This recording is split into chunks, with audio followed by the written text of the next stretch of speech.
আমি এখন বাসর ঘরে দরজার সামনে দাঁড়িয়ে আছি। বুক ধুকপুক করছে, কারণ বাসর ঘরে বউ সেজে যে বসে আছে, দুদিন আগেও সে ছিল আমার ভাবি। আমি আস্তে ধীরে দরজা খুলে ভেতরে ঢুকলাম। সাথে সাথে বউ এসে সেলাম করে। আমি কি করব বুঝতে পারছি না, খুবই নার্ভাস লাগছে। তখন সে নিজের জায়গায় চলে যায়। আমি খাটে গিয়ে বসলাম। তখন সে নিজেই নিজের ঘোমটা খুলে তার দিকে তাকিয়ে দেখি বউ সাজে তাকে খুব কিউট লাগছে, কিন্তু তার চোখে জল, কাঁদতে কাঁদতে চোখ ফুলে গেছে। আমি কিছু বলতে যাব, তখন আমাকে থামিয়ে দিয়ে বলল, নীল, আমাকে ক্ষমা করো। আমি তোমাকে কোনোদিনও স্বামী হিসাবে মেনে নিতে পারবো না, কারণ আমি এখনও রাফিককেই ভালোবাসি। তাকে ছাড়া আমি আর কাউকে নিয়ে কিছু ভাবতে পারবো না। রাফি হলো আমার বড় ভাই, যে কিনা প্রায় 2 মাস আগে মারা গেছে। কথাটা শুনে বুকটা চিনচিন করে উঠল। তারপরও নিজেকে সামলে নিয়ে বললাম, তাহলে বিয়েটা করার মানে কি? আমার জীবনটা কেন এইভাবে নষ্ট করলে? আমি খুবই সরি। আসলে মা বাবা এমনভাবে জোর করছিল যে আমি কিছু বলতেও পারিনি। আর তোমার সাথেও বিয়ের আগে দেখা হয়নি। বুঝলাম। এখন আমি কী বা বলতে পারি? সব রাস্তা তো তুমি বন্ধ করে দিলে মনে মনে। তুমি এক কাজ করো, তুমি বিছানায় শুয়ে পড়ো, আমি সোফায় গিয়ে ঘুমিয়ে পড়ি। আরে তা কী করে হয়? তুমি মেয়ে মানুষ হয়ে সোফায় শুতে যাবে কেন? তুমি বরং বিছানায় শুয়ে পড়ো, আমি সোফায় ঘুমাচ্ছি। আচ্ছা ঠিক আছে, এই বলে সে শুয়ে পড়ে। আর আমি বাতিটা নিভিয়ে ব্যালকনিতে চলে আসলাম। মনে মনে বলতে লাগলাম, কোনোদিনও ভাবিনি তোমাকে এইভাবে কাছে পাবো, অথচ আমার কপাল দেখো, তোমাকে কাছে পেয়েও পাইনি নিশি। তুমি আমার কথা শোনার প্রয়োজনও মনে করলে না, নিজেই বলে গেলে, অথচ একবারও জিজ্ঞেসও করলে না আমি তোমাকে কেন বিয়ে করলাম। বুঝতেও চাইলে না আমার এই হৃদয়ের কথা, যে চিৎকার করে বলতে চাইছে, নিশি, আমি তোমাকে ভালোবাসি, নিজের থেকেও অনেক বেশি ভালোবাসি। আপনারা হয়তো ভাবছেন, তাকে নিয়ে এসব ভাবছি কেন, যে কিনা 2 দিন আগেও আমার ভাইয়ের বউ ছিল।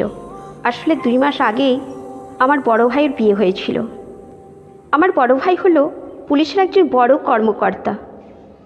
বাসর রাতেই বউকে রেখে চলে গিয়েছিল নিজের দায়িত্ব পালন করতে, কিন্তু সে আর ফিরে আসতে পারেনি। তার আসার পথে দুর্ঘটনা হয়ে যায়। বাসরে খাটে ওঠার আগেই সে আমাদের ছেড়ে চলে যায়। আমার বাবা মা এটা মেনে নিতে পারেনি।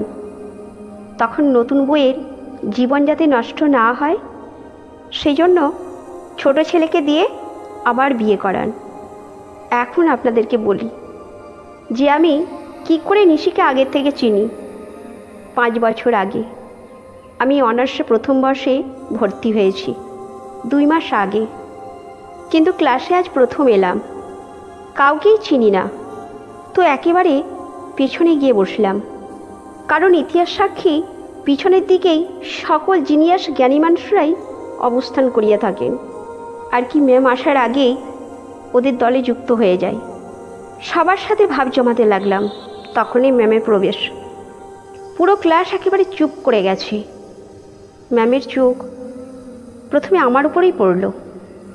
ম্যাম বললেন, অতিথি নাকি? আমি বললাম, না ম্যাম, আমি মোর নিলয় হাসান। ম্যাম বললেন, তোমার নাম জিজ্ঞেস করি নাই, কে তুমি, আর ক্লাসে এভাবে কথা বলো কেন? আমি বললাম, ম্যাম, এইমাত্রই তো বললাম আমি নীল। ম্যাম বলল, অমন স্টুপিড ছেলে, আমি বলতে চাইছি তোমাকে আগে এই ক্লাসে দেখিনি তো। আমি বললাম, আমি আজকেই প্রথম এলাম, আসলে কিছু সমস্যা ছিল। ম্যাম বলল, ঠিক আছে, এখন থেকে ক্লাসে নিয়মিত হও, কারোর থেকে নোটসগুলো নিয়ে নিও, আর এখন দাঁড়িয়ে থাকো। আমি বললাম, ম্যাম, একটা কথা বলবো, যদি কিছু মনে না করেন। ম্যাম বলল, হ্যাঁ বলো। আমি বললাম, আপনাকে না অনেক সুন্দরী লাগছে। ম্যাম বলল, তাই? শৌখিন মহিলাদের এটাই সবচেয়ে দুর্বলতা। এর পরদিন কলেজে গিয়ে বন্ধুদের সাথে আড্ডা দিচ্ছিলাম। তখন কে যেন পিছন থেকে ডাক দিল। আমি ঘাড় ফিরিয়ে তাকিয়ে বললাম, আমার নাম নিশি। আপনার? আমি নীল। একটা কথা বলবো? নিশি বলল, বলুন, কি বলবেন? আমি বললাম, আপনি অনেক সুন্দরী, আর আপনাকে প্রথম দেখেই প্রেমে পড়ে গিয়েছিলাম। আই লাভ ইউ নিশি। এক নিঃশ্বাসে বলে ফেললাম। নিশি বড় বড় চোখ করে আমার দিকে তাকিয়ে বলল, তোর সাহস তো কম না, জানিস আমি কে?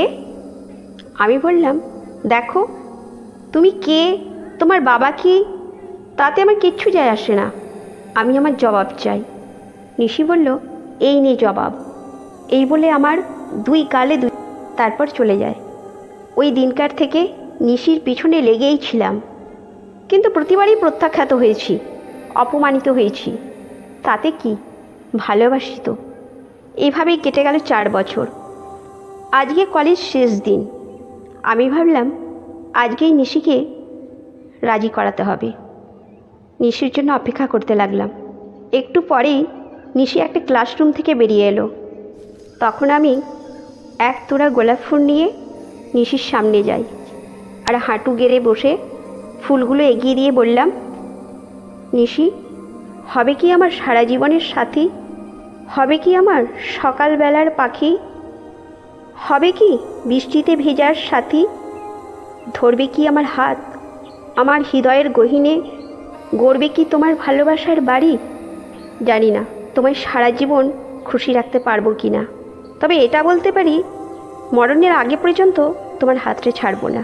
I love you Nishi, love you so very much.